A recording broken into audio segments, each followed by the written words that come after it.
On third down, Locke looking end zone for Sutton. Touchdown! And throws it in, caught for the touchdown. Grab by Fant. Wide. With a pass.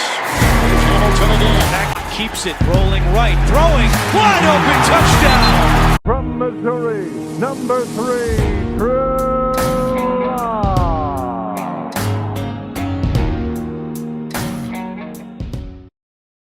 There's something to be said for finding the right guy at quarterback in the NFL. That's a very tough process to do, as any franchise will tell you. Finding the right guy sometimes means going through tons of draft busts, bad free agency signings, bad trades. It's a terrible game to play because of the hundreds of swings, only one is going to land. The question is, of course, when are you going to hit, and how long is that pick going to last? For the Denver Broncos, they're hoping that maybe they might have a guy in Drew Lock. That's, of course, the question that we're trying to answer today. Can Drew Lock be the right guy for the Broncos? The Broncos have gone through a plethora of quarterbacks ever since the retirement of Peyton Manning in 2015. But if we're being real here, they haven't had a franchise starter since John Elway retired back in 1999. And that's because none of the quarterbacks that the Broncos have had since Elway have been with the team for longer than maybe 4 or 5 years. They've gone through Brian Griese, guys like Jay Cutler, Jake Plummer, Kyle Orton, Tim Tebow, Brock Osweiler, Trevor Siemian, Paxton Lynch, Case Keenum, Joe Flacco, and here we are now with Drew Lock. And after the 2019 season, everything was looking great. Drew Lock had a strong first 5 games, everyone thought he was the hottest thing in town, and it looked like the Broncos had finally found their franchise guy. Then they decided to go all in to give Lock a great supporting cast. They get a lineman and Graham Glasgow in free agency. They get Melvin Gordon, a versatile running back. They draft 2 legitimate deep threats in Jerry Jeudy and KJ Hamler. They even get his old college teammate Albert O to pair with Noah Fant. And everything seemed geared toward a great playoff push in 2020. But then the coronavirus hit, the epidemic pretty much wiped out the offseason program, everything changed. And then the Broncos had a different season than they were planning to have. Injuries completely wrecked the roster. They went through so many different rotations at different positions. Clearly adapting to a new system hurt the young offense, not just for the quarterback, but for the rookies as well. And the Broncos slowly found themselves back in a situation that they had hoped they had long left after drafting Drew Lock. So now the Broncos are back in this situation again. Do they have a franchise guy, or are they going to have to go looking again? Now, people have thought that Drew Lock making a jump from good to great is probably not going to happen, and to an extent, they're probably right. Drew Lock is probably not going to be an MVP caliber quarterback in 2021. But I do think, and the numbers here do show it, that the jump going from just good, from okay, average, to good starting caliber quarterback is something to be looked at. Again, this is the theme here, finding the right guy. And sometimes a quarterback doesn't have to be perfect, he just has to be the right guy for his team to win games. And in fact, there are 2 recent examples I can think of, actually 3 examples, of teams having quarterbacks that, while not perfect and might not be considered elite, certainly are the right guys for their teams. 2 perfect examples, in my opinion, are Tony Romo and Eli Manning. If you know anything about Romo and Manning, they had their criticisms of their game. They were not perfect quarterbacks. They did have flaws to their game. Manning was not a good athlete, as he was very immobile, couldn't really move well out of the pocket. Tony Romo had all the allegations, that he choked in the playoffs, he wasn't good in December. All of which valid criticisms and show that they were not by any means perfect quarterbacks. But if you ask any Cowboy or Giants fans, I'm pretty sure they'll tell you that the 14 years the Cowboys had with Romo or the 16 the Giants had with Eli were far better than any years they would have had just cycling through quarterbacks without them. Tony Romo was a franchise starter for over a decade. Eli was a starter for over a decade and a half. That's extremely difficult to find in this league because finding a franchise starter is not easy. You have to, again, cycle through thousands and thousands of different quarterbacks hoping to find the right one. The Giants won 2 Super Bowls with Eli, and the Cowboys won more games with Tony Romo than they probably would have ever won with any other quarterback in that time frame. So the fact that Tony Romo and Eli Manning lasted for as long as they did is extremely admirable. And that might be something that the Broncos need to look at with Drew Lock. And another recent example of a young quarterback, in my opinion, look at Derek Carr and Baker Mayfield. They are not perfect quarterbacks. They're not. They have flaws to their game. But regardless of what you may think, Derek Carr is the right quarterback for the Raiders, and Baker Mayfield is the right guy for the Cleveland Browns. He is better than any option they've had over the last 20 years, and he might go down as being the best Browns quarterback since Bernie Kosar, and maybe even the best Browns quarterback of all time. In my opinion, if there's any guy that can really lead Cleveland to a Super Bowl at this point, it's Baker Mayfield. So let's just look at that with Drew Lock. Doesn't have to be perfect, doesn't have to be Aaron Rodgers, Patrick Mahomes, doesn't have to be that. He just has to be the right guy for the Denver Broncos. And of course, we're going to look at the good, the bad, and the ugly of his game. We're going to analyze what's good and what's bad, and whether the growth he showed in the back half of the 2020 season, whether it's sustainable or whether it's just a flash in the pan, and the Broncos are probably going to end up looking for another quarterback after the 2021 season. So let's just go through it, okay? Let's start with the ugly first. The ugly is those interceptions. I know that he had some fumble issues, but it's hard for me to assign blame on fumbles when it comes to quarterbacks because you can blame them on almost anything. Sometimes the protection isn't good. Sometimes that someone misses their assignment. Sometimes the quarterback doesn't really take the best care in terms of ball grip. Maybe he's holding it way out here when he shouldn't be. But, for the sake of time, we're going to go through all his interceptions. Now, here's the thing. Assigning blame on interceptions is a very tricky thing to do because you have a lot of different things you can look at, different ways you can blame someone, and it's not always easy to know whether it was solely on the quarterback or if there were other factors that factored in. So, if you've seen Set the Edges video on Jameis Winston talking about his turnover problems, this is going to be similar because he assigned a blame system for what was solely on Jameis and what wasn't his fault. I've adopted a similar system here, except unlike in Set the Edges system, we're going to actually assign miscommunications as a blame sort of thing. So here's how we're going to do this. Full blame will be bad throw, bad read, hero ball, something that the quarterback shouldn't be doing that is solely on him. Half blame is going to be something like a miscommunication with the receiver or line, maybe pressure forces a bad throw. So that'll be half blame because that's not fully on the quarterback, and miscommunications, that's going to happen with them learning a new system, so that's just inevitable at this point, especially with everyone still getting used to it. No blame will be on a bobbled catch that leads to an interception, maybe a tipped ball, maybe pressure forced, or a desperation heave at the end of a game like a Hail Mary. That'll be no blame assigned.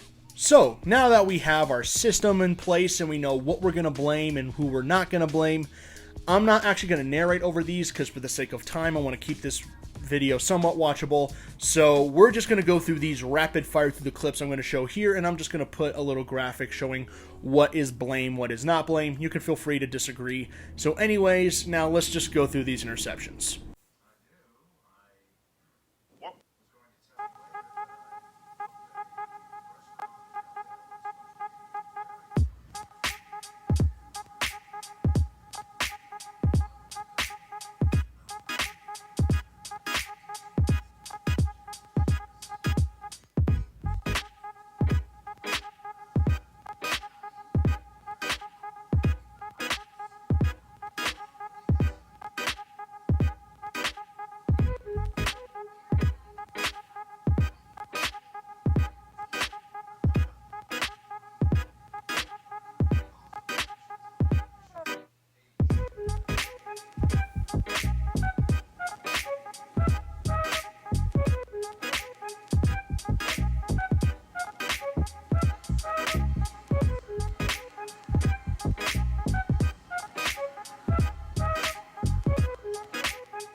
Okay, so at the end of all of that, the total amount of interceptions that can solely be blamed on Drew Lock are 9. And so if we're taking 6 interceptions off the board, off the 15 he had at the end of the season, then 16 touchdowns to 9 interceptions is not great by any means, but it's better than what he had. And not to mention, I'm just going to put this in, as I was doing my film breakdown, I also saw 6 dropped touchdowns, mostly by rookies. So imagine if he'd had those things go his way. If Drew Lock had just had a few extra breaks, then he could be looking at 22 touchdowns to 9 interceptions instead of 16 to 15. So that's a little different. And yes, before you ask, I did go through every single offensive snap that the Broncos took in 2020 and 2019. I went through all of Lock's games because I wanted to see what Drew Lock had to do to succeed in 2019 and what went so wrong in 2020. And now that we know the ugly of his game, the question is, okay, why? Why did he have these issues? Why did things go so wrong? I believe that goes into the bad of his game. So now, let's get into the bad. So now let's analyze the bad part of his game, which, here's the thing. There's a lot of different things based on who you ask and what Drew Lock is good at, what Drew Lock is bad at. There's a lot of different things to look at here. So I believe I can boil this down to 3 big factors. A lot of the things people talk like his consistency issues, some of his mechanical releases, deep ball accuracy. I believe I can break that down to 3 factors. One is going to be footwork. He does have a little weird mechanical thing since he's had at Missouri, and we're going to go through that and how he can succeed with it, but also how it hinders him in some ways. I believe there are ways for Lock to succeed with what he's got, but it would certainly help if it was improved. Second, obviously, he tries to play too much hero ball, which he's not good enough to do, and the roster around him isn't good enough to do because you have a lot of young players and backup players that were in due to injury and out of rotation that weren't really assigned and really good enough to help enable that kind of a play style. If you're going to play hero ball, A, you have to be pretty damn good at it, and B, you have to have a system around you and teammates that really can support that, which Lock did not have with it being so many rookies. Third is not really Drew Lock, but it's more about Pat Shurmur, who early on really struggled designing his scheme to fit his young quarterback. And it really didn't help that Drew Lock really didn't click with Shurmur early on, and how things really did hinder both of them in terms of their growth in the first half of the season. Let's talk about footwork first off. Now, Drew Lock has always started right foot back. This is a comfort thing for him. He's done since Missouri. Every quarterback has something different, like some like even square stance, some like right foot back, some prefer left foot back. It's different for everyone. Lock uses his left foot as a punch step, and here's the thing. His right foot back in and of itself is not a bad thing. We've seen quarterbacks do it, and they've had success with it. That in itself is not a bad thing, but when hindered in terms of the system that he has to play in, and given a lot of the things that he tries to do, this is where the right foot really hinders him.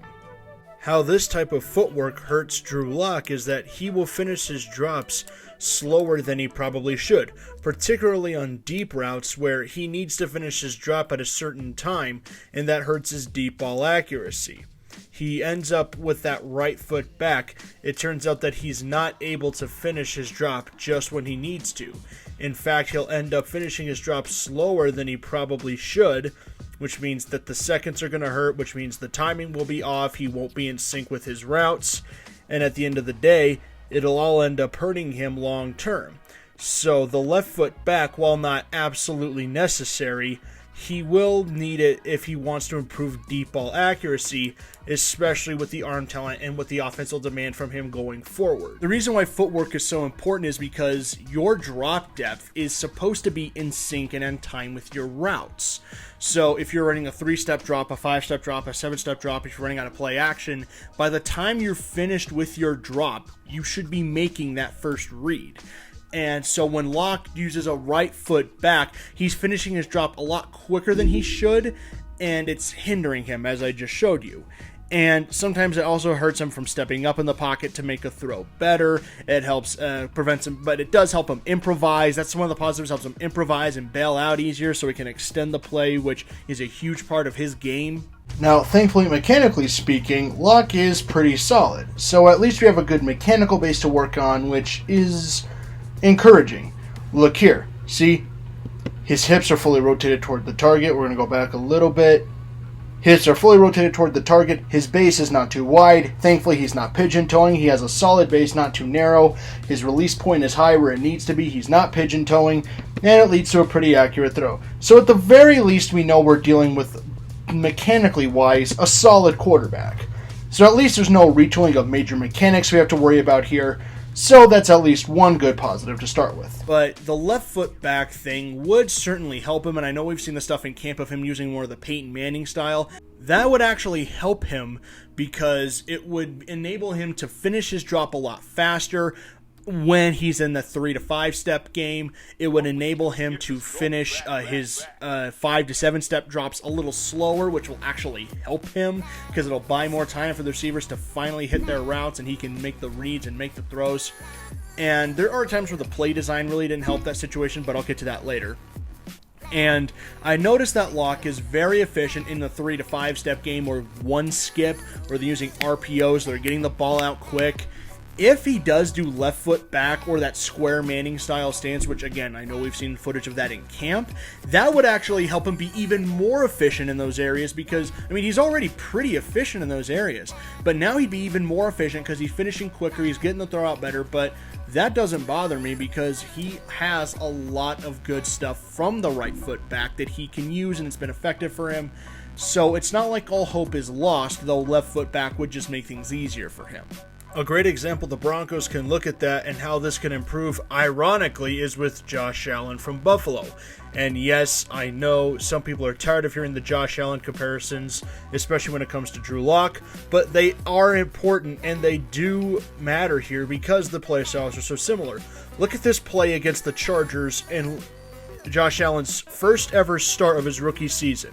It's 3rd down and 4, and the Bills are running a deep passing concept with Kelvin Benjamin. And here, Josh Allen, if you've noticed, is starting with his right foot back in the gun. This in itself would not be a bad thing, but notice what happens next. He finishes his drop way slower than he should. His footwork is off, his accuracy is off, his timing with the route is off. He's relying more on his arm talent than on his actual footwork, and it ends up the throw being very inaccurate and behind Kelvin Benjamin, and the Bills end up having to punt the ball when they really shouldn't have. This is important because Josh Allen had many similar flaws to what Drew Lock had in his rookie campaign. Josh Allen had a lot of inaccurate mechanics, which led to a lot of inaccurate throws despite the talent. He overthrew a lot of passes that he really shouldn't have, but his footwork it really hampered him for the first year of his career. This was because, again, he was still growing as a rookie. The team really didn't know what to do with him yet. He was still growing as a passer, and he was eventually going to get better. But his mechanics seriously hampered his accuracy issues, and there was no way that it was ever going to be perfect. If you want to look at sustainable growth, though, and how footwork actually really does fix, and how much better Josh Allen's gotten better, you need to look no further than the 2020 campaign. Look at this play against the Rams, for example. In this case, it's at the end of the first half, it's 1st and 10, and the Bills are within striking distance against the Rams. Josh Allen is called in a shotgun play, of course you guessed it, for a deep concept, and his main target here is going to be looking deep on the right hash. But look at something different about Josh Allen. His left foot is back in the gun this time. He's actually looking different, and he's not just going to be throwing off of pure arm talent.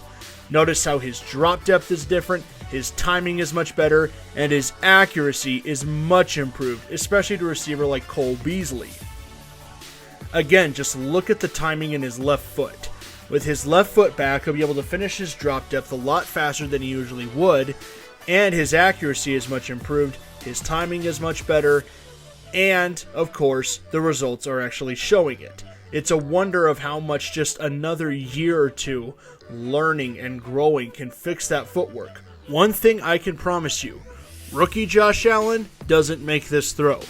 Hell, maybe even second-year Josh Allen doesn't make this throw. But because Josh Allen really had the time to grow and learn, and he took those lessons to heart from his head coach, from his offensive coordinator, Brian Daboll, and from Sean McDermott, Josh Allen can make the throws now that he couldn't before. That's not to say that left foot back means that everything is fixed as well. That has its drawbacks as well. Perfect example looking at Baker Mayfield. Look at this play against the 49ers in the 2019 season in Week 5. It's 3rd and 7, and the Browns are obviously going to call a deep concept because they're out in shotgun. They have 3 receivers out to the right.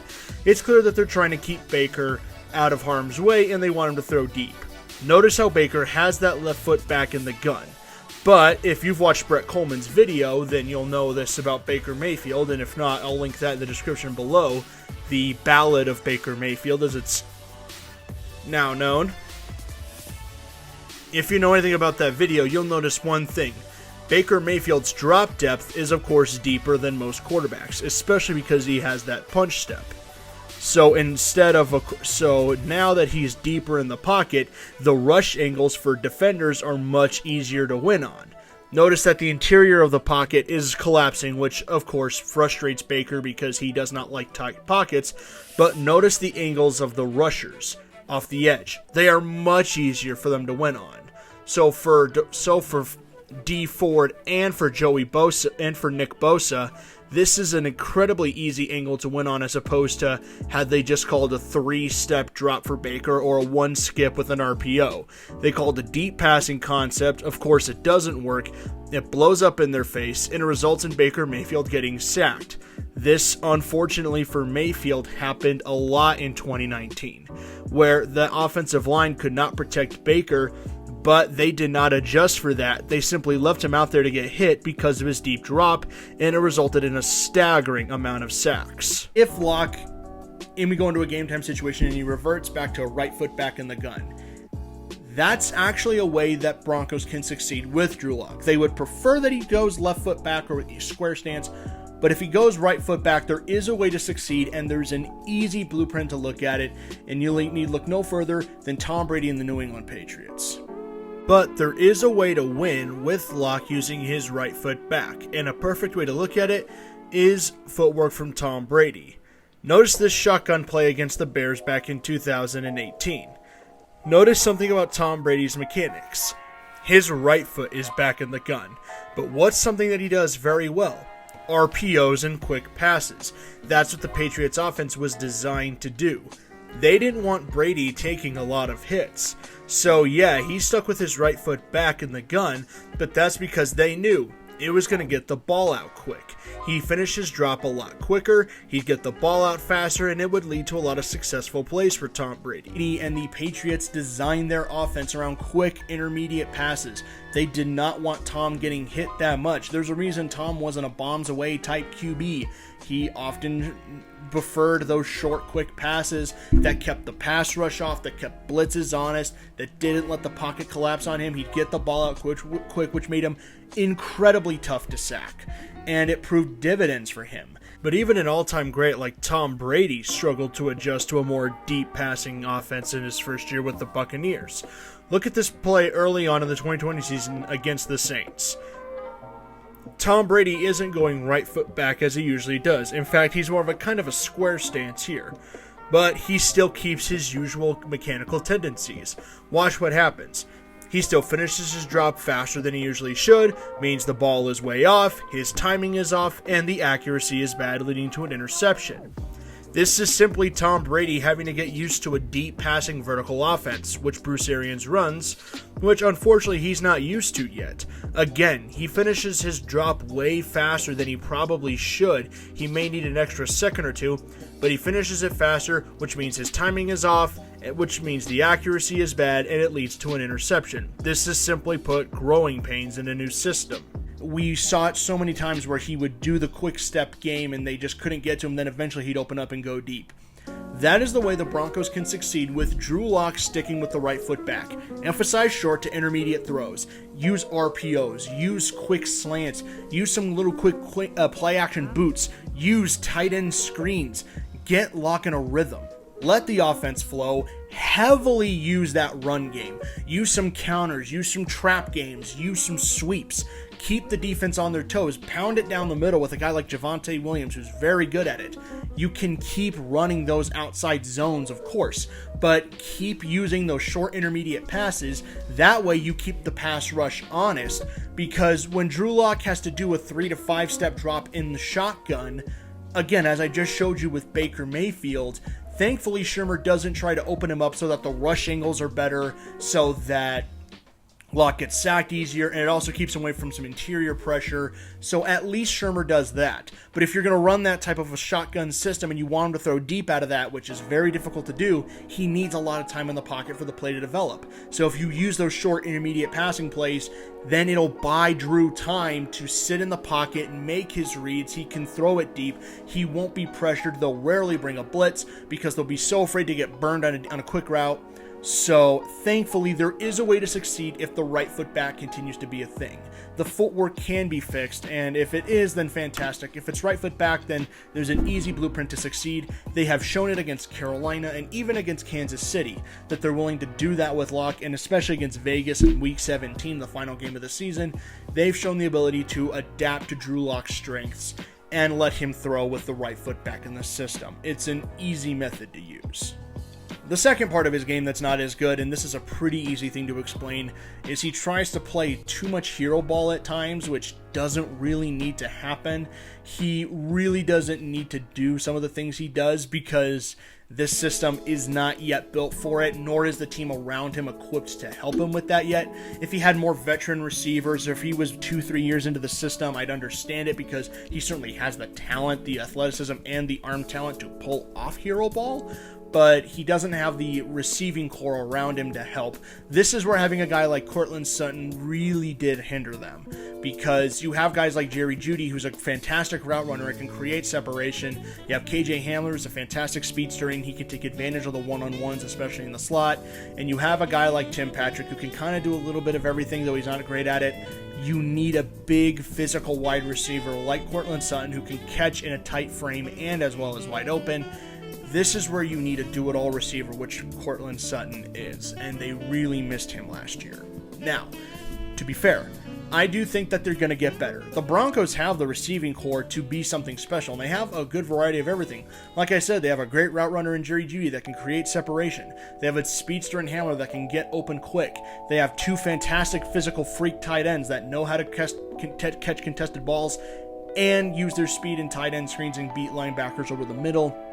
And now they have a physical wideout back in Courtland Sutton. They're going to be getting him back, which means a lot of the throws that Drew Lock threw last year, you could easily tell he was missing Courtland Sutton, because Courtland would have easily made those catches.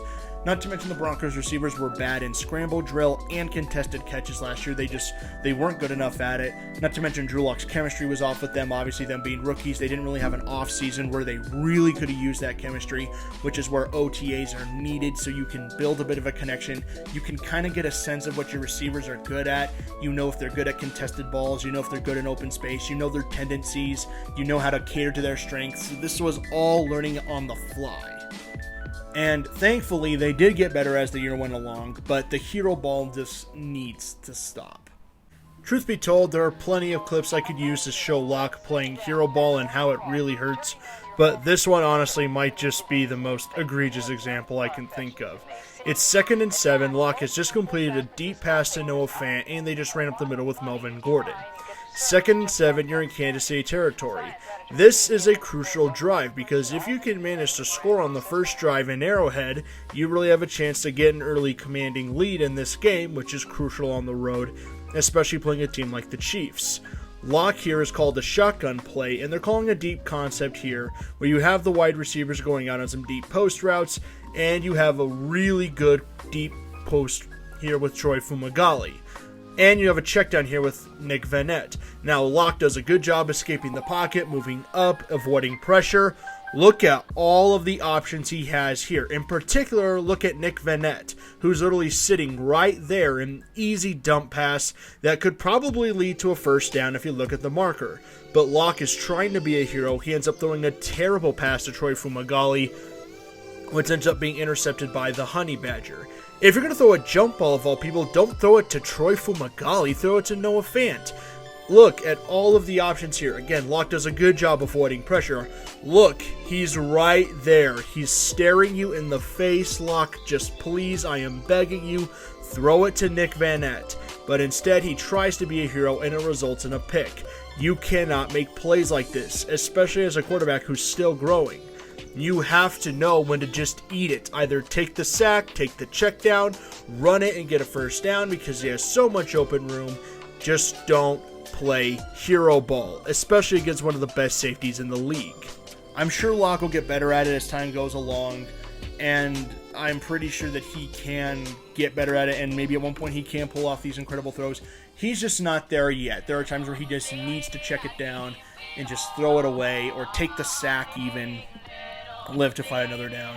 But I imagine by now he's learned his lesson with some of the hits he took and the picks he threw. I imagine by now he's learned his lesson. Now let's talk about the first half stats and why they hurt with Pat Shurmur. This is how he's an issue. He really didn't design the offense initially because he didn't really know the strength of his quarterback, his wide receivers, his offensive linemen, and again, due to injuries, there was constant rotation, so he could never get an even feel. Right tackle was constantly rotating, same with the guard position.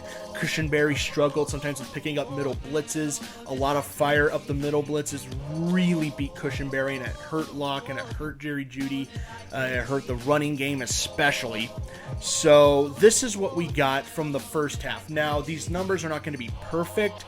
I had to take out quite a few plays like special teams, penalties, fumbled snaps, and I only accounted for designed passes and designed rushes, because there were certain plays where Locke was designed to throw the ball, but of course he would scramble out and try to and just run with it anyway, which he can do. So this is what I got. The Broncos ran a total of 398 offensive plays in the first half of the season. This is week 1 with Drew Lock starting, and then week 6 through 10, which was the New England game through that Vegas game. These are just the games with Locke at the quarterback. They started with 398 total plays. They had 136 designed rushes to 262 designed passes. 34% of the time they ran the ball, and 65% of the time, nearly 66%, they would throw it. That is a very weird margin, and it's very imbalanced. A lot of Shurmur's game plans were like that. They were heavily emphasized on the pass. He tried to make a weird hybrid between the West Coast, which he typically runs, and a vertical offense. Because here's the thing, we've seen Shurmur run a West Coast offense with great success with guys like Case Keenum. He even had some really decent good games with Daniel Jones. But the issue with Pat is that he hasn't really had a quarterback yet with the talent capabilities of Drew Lock, the athleticism and the arm and the mobility. And reportedly, he really liked Lock coming out of that draft, and he wanted the Giants to take Drew Lock. So I think he kind of got a little too caught up in the hype that Lock had for his abilities and the ability that the receivers had, and he tried to execute it in a big vertical way. It didn't really fit the quarterback system. It really hindered Locke in terms of his progression. He really didn't know how to step through some of his progressions. His drop finished quicker or slower than it needed to. There were times where he'd finish his drop, but by the time he finishes his drop, nobody's open.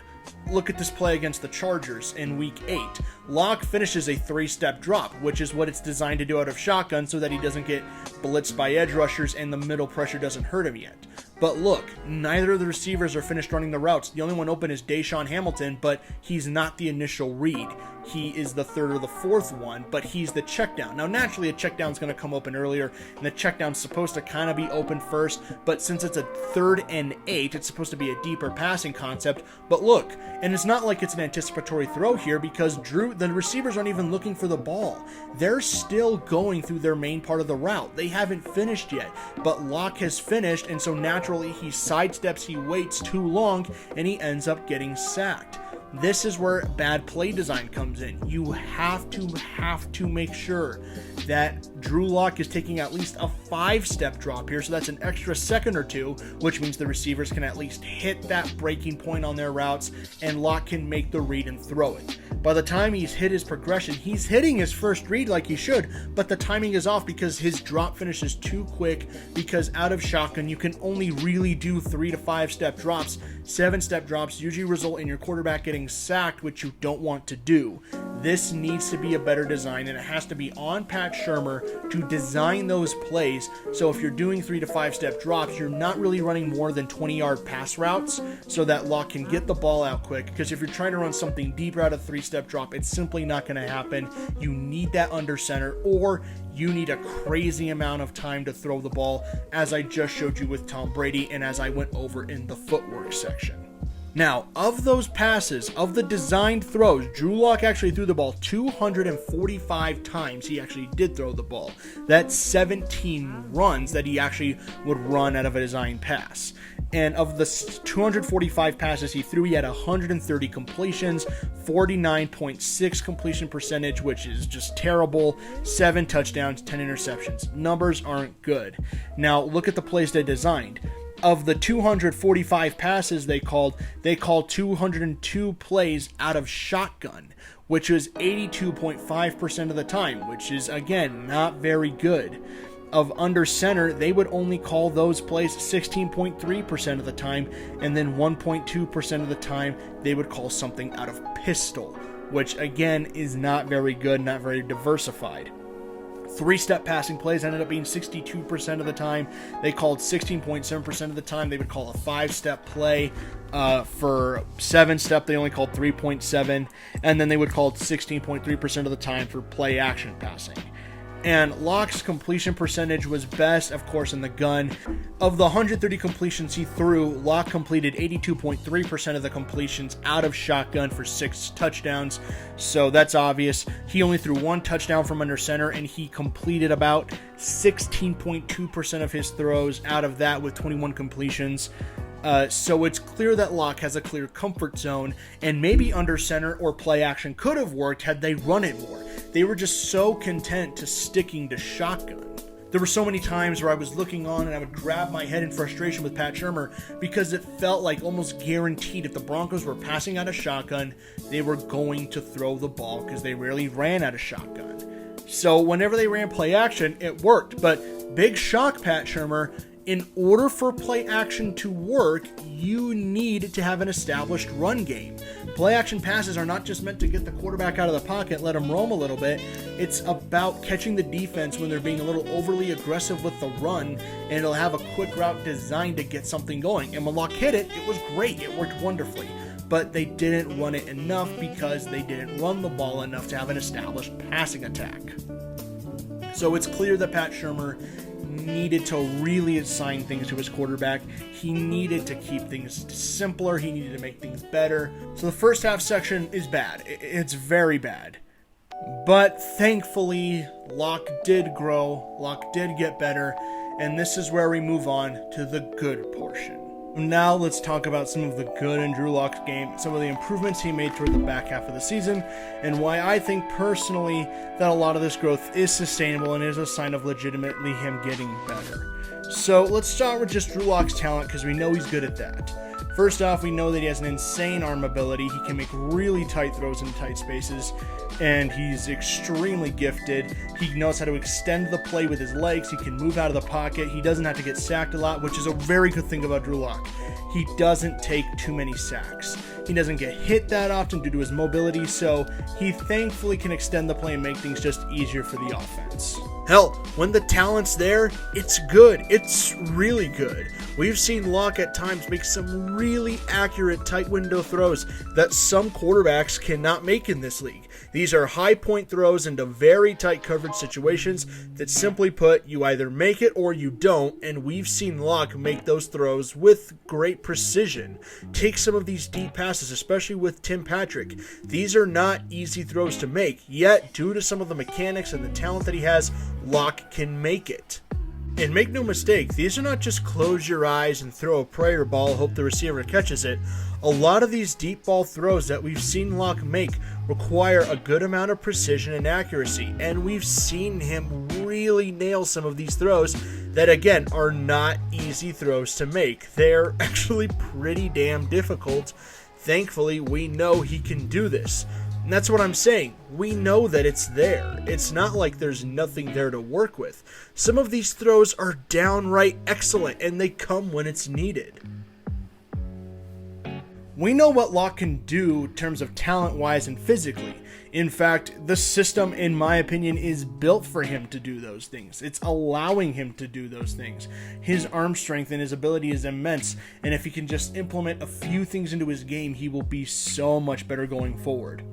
But of course, what people want to see is growth in the mental game, because I've heard some people say that he's the stupidest quarterback alive, which in my opinion is completely false. You want to know how? Look at this play from Kansas City, and I'll show you how mentally he is growing as a player. This play in my example is a perfect example of how Locke has definitely grown mentally. So it's 3rd and 7 against Kansas City. Denver's down by 3. They have the ball on their own 49. Now, Locke notices something that Kansas City's doing. He notices they're bringing 0 blitz. Notice something. They're bringing, of course, they have the 4 rushers on top, and then they're bringing 3 more to help bring a 7-man rush. This is because Denver is protecting currently with, you guessed it, 7 guys. At least it looks that way. If you know anything about 0 blitz, it's pretty simple. If you protect with 6, the defense will rush 7, and 7 is usually the max. And if you protect with 5, they'll rush 6. But they will only rush 7 because they don't just want to open receivers on purpose and just leave easy open targets. Now, Locke notices this, and he notices something. KJ Hamler is one-on-one with David Sorensen. Now, David Sorensen runs a 4.5, 4.59 40. That was his judge time, between 4.54, 4.59. KJ Hamler runs 4.2. Those 0.3 seconds, Locke knows he has the matchup he wants, and he calls something. Deep post. Because Locke knows if he gets KJ over the middle, it's going to be a touchdown. He switches to deep post because he knows it's probably the best way to beat a 0 blitz. Again, if you watch Brett Kollmann's video on how the Patriots run 0 blitz and how to beat it, then you know that this is a very effective way, and we've seen it done before. But here's the problem here. Protection breaks down so easily. They even do the right thing. Locke even calls for a max protect, but the protection breaks down so easily.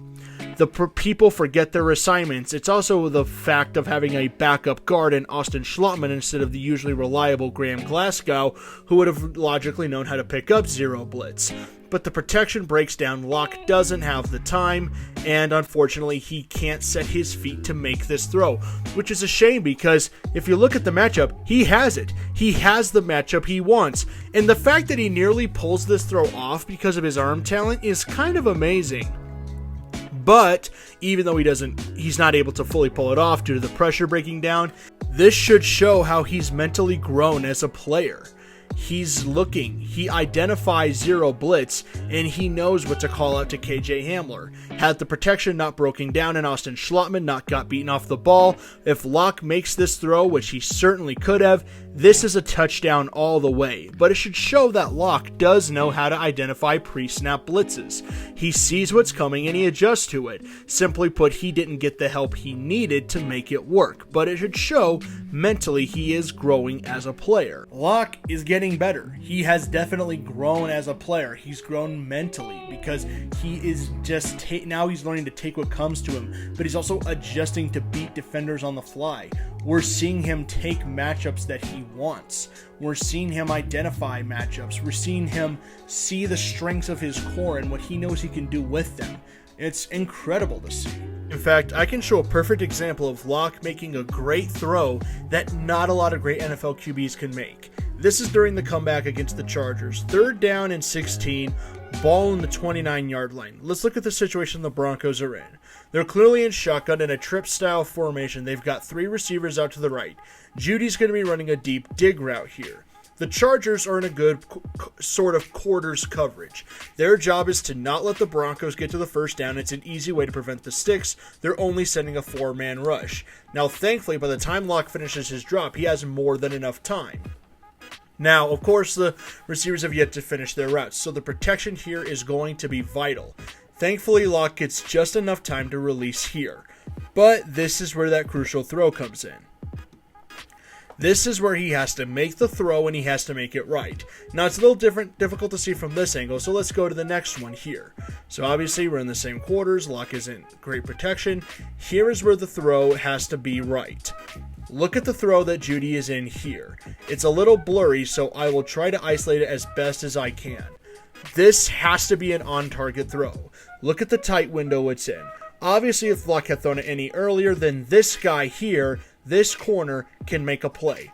If Locke throws it under and he doesn't high point the ball, then this corner can make a play and pick it off. And obviously his mechanics are sloppy and it's not on target, then the safety can come in and make a play on the ball. But he also high points it so Jeudy has a chance to catch it and run with it for more yardage. This is an excellent throw by Drew Lock, not just heaving it up and hoping that it's hitting an open man. It's actually a tighter window than people give him credit for. This is a very tight throw to make, but thankfully he makes it and with great precision, and it allows the receiver to get up and make some yardage plays. That is excellent quarterback play and good mental play by Drew Lock. I can even point to an earlier throw as to why Drew Lock is actually a more accurate passer than some may give him credit for. Again, not a great one, but he's better than people think. Look at this touchdown throw to Albert Okwuegbunam. So this is again during the comeback, and this is before that Jeudy throw. But look at this throw. So Lock's in shotgun formation, and look at the defensive coverage the Chargers are in. Again, everyone's back, setting a three-man rush. They just don't want Denver to hit the end zone here. Now Lock sees his man right there, and it's a great anticipatory throw. Again, if we go back and look at it, he doesn't throw it right as Albert O's coming open on the seam. He's going to wait for Albert O to actually get open deep into the back point of the end zone. Again, he's away from the two corners, so neither of them can make a play, and it'll be a high point, so he can't really get to Albert O. It's a fantastic anticipatory throw, and he high points it so that nobody here has a chance to make a play on it. It's a great play of either he catches it or nobody does, which is, in a situation like this, right the throw you want from your quarterback. It's a good, accurate throw. It's a great anticipatory throw, and it's knowing that Albert O and trusting him that he's going to catch it, which is what you want from any quarterback. The footwork thing, he actually improved on it, and that was also helped due to some good growth from Pat Shurmur as a play caller. We saw him succeed more and more toward the back half of the season. We saw him open up more. We saw him take a lot of the shorter routes that would help open up the big routes. We saw hero ball start to lessen as the year went on. He really just started throwing the ball away, or better yet, throwing to more of an open checkdown. He definitely got better at it. Locke definitely grew mentally, and another area he grew in is eye manipulation, which is incredibly important for a quarterback, because if you want to throw the ball deep, obviously eye manipulation is great. You need to know how to not stare down receivers, hold the safety in the middle of the field, or even hold linebackers, identifying coverages, which Locke, big shock, he got better at. A lot of the people that said that he just hit the open receiver, he actually helped create a lot of those spaces with the eye growth manipulation, and it shows here in a couple of clips. And if you've watched Tim Jenkins' breakdowns, you know where I'm going with this, but it is vital to this film study. If you've watched the Tim Jenkins breakdowns, you know exactly what you're getting here. We're talking about eye manipulation and all that, but I still think it's important to address it. And we're here to talk about how Drew Lock has grown as a passer. So let's look at the situation here. It's a single high safety with a passing concept. You've got a single high safety shaded. You have KJ Hamler in a one-on-one, which Drew Lock definitely wants here, and it's a deep concept. So here's what Lock does. He identifies, he calls it out, he makes sure that everyone's shifted into a good blocking position, he calls out the blitz, and boom, he's got the matchup he wants. And he knows it's a good anticipatory throw, but look at the safety. The safety isn't shading to KJ Hamler's side. It's because Locke did one thing that is extremely crucial. He made sure to hold the safety so that he can't get to KJ for a touchdown. This angle will show a better view. So again, we're here, Locke calls it out, he makes the audible. Watch the back of his head. Notice how he's staring right at the safety. He is making sure that the safety isn't reading, because the safety, your job is to read the quarterback's eyes. That's how you know what pass he's going to. Again, watch. He's staring right at the safety, and the safety has no idea what he's doing. And then at the last second, boom, right as he releases, he looks KJ's way. He also makes sure to lock arms with KJ so he knows exactly where he's going with the ball, and it leads to a touchdown. And if you want to notice how Locke did it consistently, he did it again later in this game.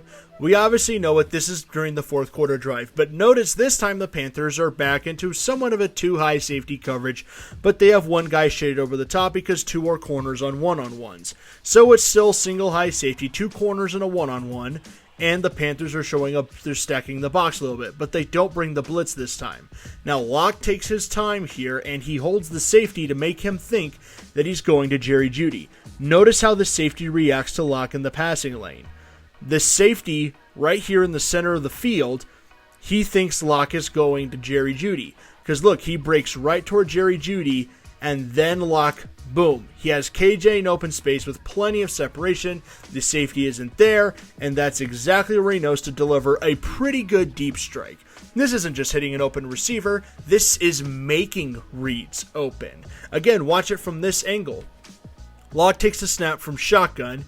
He holds, look, he's staring right at Jerry Jeudy. It's hard to know it, but look, he's staring in Judy's direction. He's holding the safety, and then his eyes shift when he sees KJ comes open, and he knows exactly what he's got. This is excellent eye manipulation from a fantastic throw by Drew Lock. Not to mention that in terms of offensive line growth, the line definitely got better. Locke got more chemistry with them. The receiving core definitely got more chemistry with Locke. He made a lot more great off-platform plays. Guys like Tyree Cleveland, guys like Jerry Jeudy, KJ Hamler, they got more involved. Troy Fumagalli, everyone started getting a piece of the pie once Locke started getting better and the offense started to click.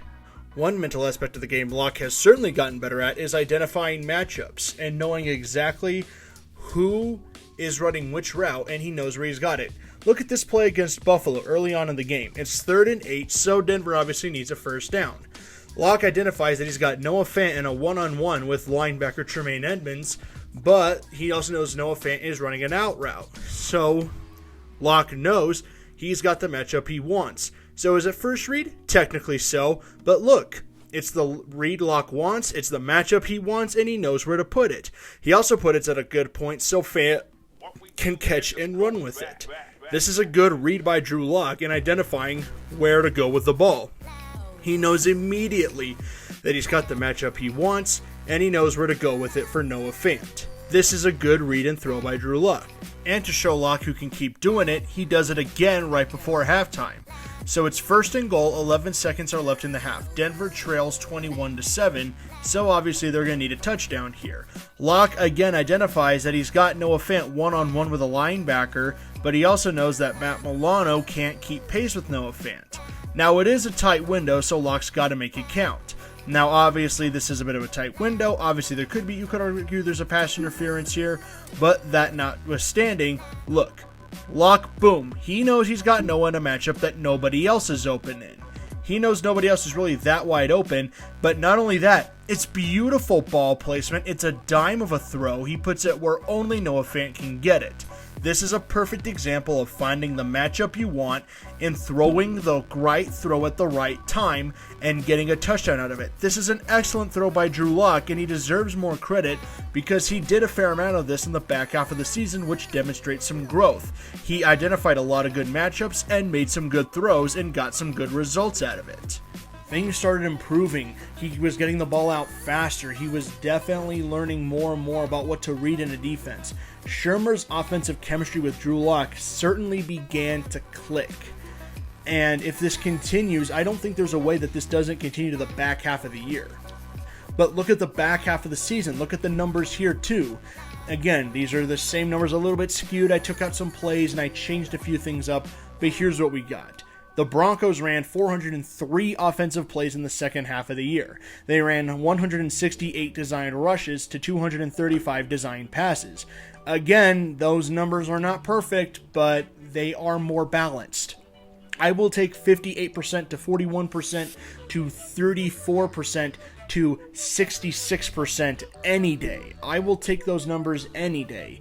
And of the 235 designed passes, 205 ended up being actually throws. 205 passes actually being of the 235 designs.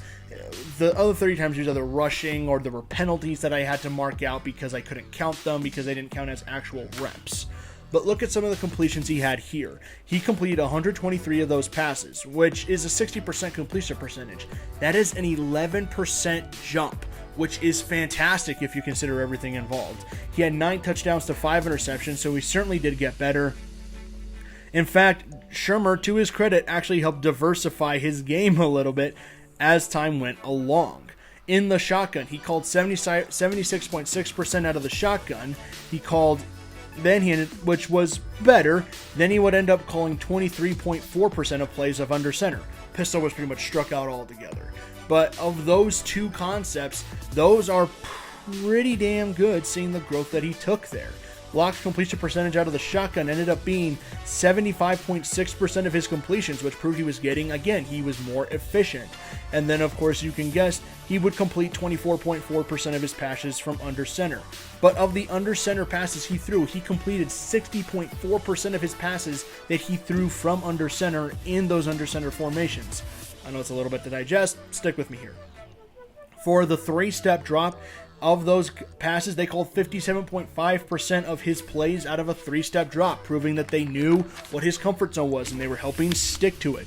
5-step passing was 14.2%, 1.5 and 7%, and they had a 26.8% out of play action and RPOs. That is significantly better than the first half of the season. It shows growth. And Lock, of all of those completions, he got way better. He threw 4 touchdowns out of the play action and PA routes. A lot of these deep throws were much improved. His mechanics were better. His eye manipulation improved. His efficiency was better. He was more comfortable in the system. His chemistry with receivers and the offensive line got significantly better as time went along. The Buffalo game I felt was a bit of an anomaly. He did show some growth there, but Buffalo, I mean, they were really overmatched. They had a lot of injuries, again, against a fully healthy Buffalo team. So it just kind of felt like the Broncos were overmatched in that game. So that's a little weird. But I do want to highlight Pat Shurmur's improved play calling. He was clearly starting to click with Lock. His efficiency was getting better. His designs were better. He was designing play schemes that were more fit to Lock's strengths. They were running the ball, which made the play action more efficient. He kind of let Lock do a little bit of what he loved to do. The numbers clearly show that Shurmur and Lock got better together. And I want to highlight that people think that Drew Lock is just one read and nothing else. To an extent, they are kind of right, but there are times where Lock hit his second read, his third read, his fourth read. There are times where the first read was the right read to go to. There are times where Lock did overthink, yes, and it hindered him, but eventually he learned to play on instinct, which is significantly more improvement for him. It improved his efficiency rating. It improved him getting better. And it allowed him to do more of what he was comfortable with, which I am all for. Whatever lets Drew Lock grow as a quarterback, I'm all here for. And if his mechanics continue to improve in camp, I don't think there's any reason to think that he can't get better. The numbers showed it. His completion percentage was significantly improved, an 11% jump. And if you looked, the entire offense finally started getting comfortable. The receivers trusted their routes more. The blocking was better. There wasn't as much rotation due to injury. The run game had significantly improved. People were finally starting to click in the offense, and Pat Shurmur knew that. I know I did really go really harsh on Pat Shurmur here, but I must give the man credit for evolving his play call and letting Lock definitely improve as time went along. That is to be much commended here. Being a gunslinger quarterback is just going to inevitably come with a turnover risk. There's kind of no way avoiding that given the play style. It's not really a Drew Lock thing, more of just kind of how gunslinger quarterbacks play. But even then, the ability to maximize the reward even at the risk has gotten teams to bite the bullet and take the risk anyway. The Broncos have done it before. John Elway was a gunslinger quarterback that had the risk for a turnover, but also was able to maximize the rewards enough that the Broncos are willing to work their way through some of it. And as long as Lock doesn't commit bad, stupid turnovers, and he's able to at least maximize the rewards, then it might be a risk worth taking in the long run simply because of the talent and ability he possesses. So, we've gone through the ugly, we've gone through the good, we've gone through the bad, and I even found some good in the bad. I found some good in the bad there. Most of the ugliness I did find more with Pat Shurmur, but I think we're much improved, and I think the Broncos are in a much better spot now than they were heading into last year because they actually have an offseason where they can iron some things out and really work with Lock. So, after all of this, I'm telling you, there's something there. I know there is. There is something in this tape. After the 2.5 months I've spent studying this team, looking at every single snap they took, I'm telling you the growth is there. It's definitely there. Even in some of the bad, we're seeing flashes of good. And in my opinion, it's enough to at least give Locke a shot to really let it go this year. And if Locke can really take that step forward, he could be this franchise starter, not just for now, but for maybe the next 5-7 years, possibly a decade, which is, again, hard to find in this league. It took them a long time to adjust, sure, but at least there is data now we can look at, and I would rather that they show growth at all rather than nothing. I'm glad that they're at least connecting, that they're finally meshing, and that we're seeing the best of what this team can be. It's amazing to see what they've grown to become, and I'm proud of them. To see Drew Lock and Pat Shurmur take tiny, maybe they're not leaps forward, but taking steps that are crucial steps that need to be taken to getting better, it's encouraging to see, and I think the Broncos as a whole deserve a chance to prove it this next year. Maybe this doesn't work. Maybe Drew Lock is not the guy, maybe Pat Shurmur's not the OC, and maybe they need to start over again. But after really looking through all of this tape, all these conclusions, I kind of have a feeling that it's not really going to fail. I really have a good feeling that this time this is going to work. Again, there is something there, I'm telling you. The patience is there, the growth is there. It's all right there in front of the Broncos. The path to success with Drew Lock is there. They need to trust that it's there, though. They need to take the proper steps. They need to ensure that Locke can do it. I know this camp battle with Bridgewater is going to be something to watch, but I'm pretty confident that Locke will show out in the end, simply because, in my opinion, he is the better quarterback here. The tape shows it. The numbers show it. There's so much good here that it would be a shame to disregard it. In fact, I think the growth is more than enough for me to at least give Locke one more season to prove himself with a fully healthy roster and another year in the system, another offseason. We're already seeing some of the dividends in camp and what he's grown in. At the end of the day, the Broncos just need to find out one question. It's not if Drew Lock is perfect. It's not if Drew Lock is the best gunslinger to play in the game to ever live. It's to find out just, is Drew Lock the right guy for the Broncos? At the end of the day, that's the only question they need to answer. Is Drew Lock the right guy for the Denver Broncos? Because if the Broncos can end that question, and we can say at the end of 2021 that Drew Lock is the right guy for the Denver Broncos, then at the end of the day, that's really all that matters.